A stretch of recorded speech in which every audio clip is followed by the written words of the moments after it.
But I'm here because I have really found this campaign to be one of the most inspirational. Senator Obama is really the leader for our time. And the reason...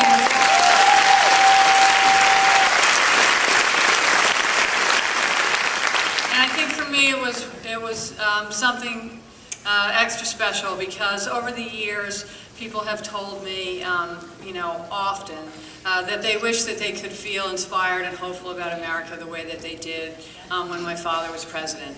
And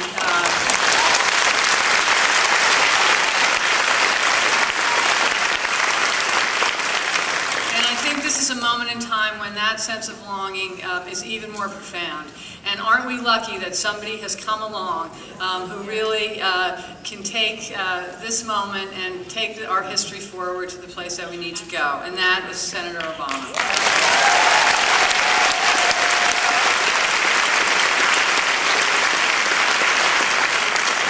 It is rare to find a leader who can inspire us to believe in ourselves as well as in them, and to tie that belief to our highest ideals, and make us believe that together we really can do great things.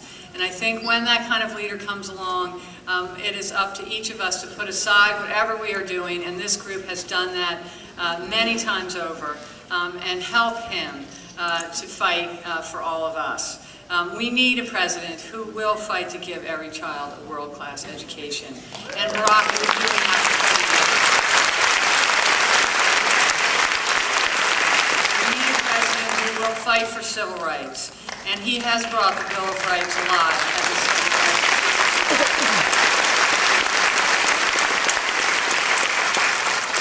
And I think we need a president who will understand that his responsibility is to articulate a vision and inspire others to achieve it, and hold himself to the highest ethical standards, and appeal to those who still believe in the American dream, and around the world.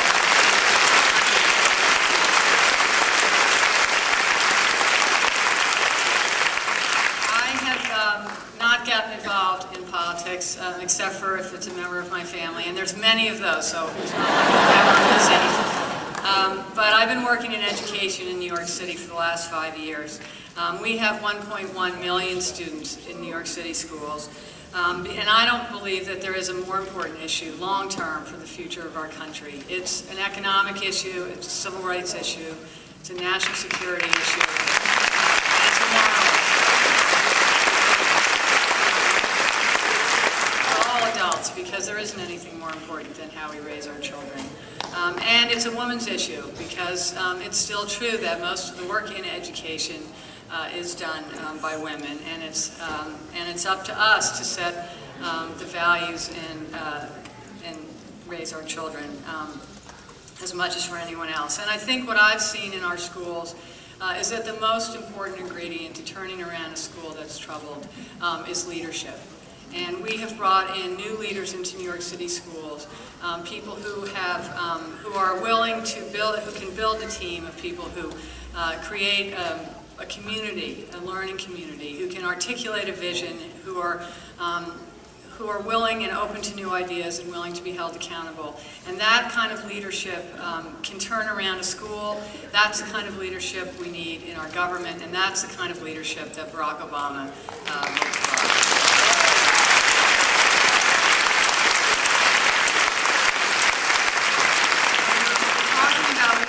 I think one of the most interesting things that I heard lately was a poll that came out around President's Day that asked people who of the past presidents they would like to see as president today. And the winners were, luckily, John F. Kennedy and Ronald Reagan. How unbelievable is that?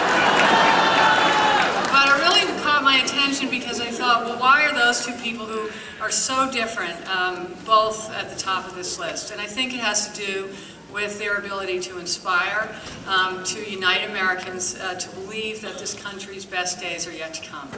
And I think that's exactly why inspiration is so important. And when you talk about, when people say, well, it's just words or inspiration's not important, the generation that was inspired by President Kennedy transformed this country. And that's what we need right now.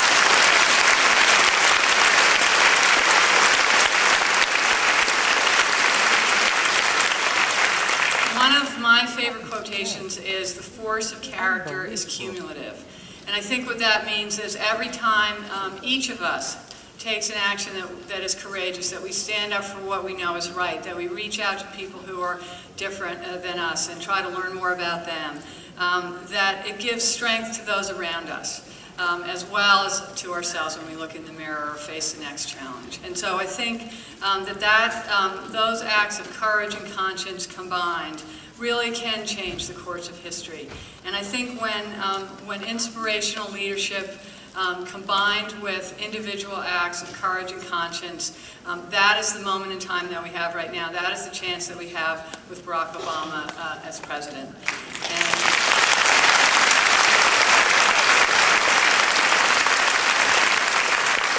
I think for me, when I sat back and thought about what I want for my future, what I want for my children, this is an easy choice. And this is it's all coming down to Pennsylvania. It's this weekend.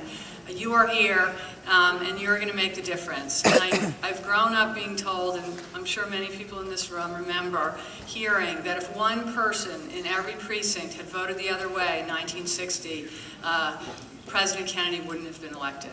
So, that's, if each of you runs into that one person this weekend, Barack Obama will win Pennsylvania.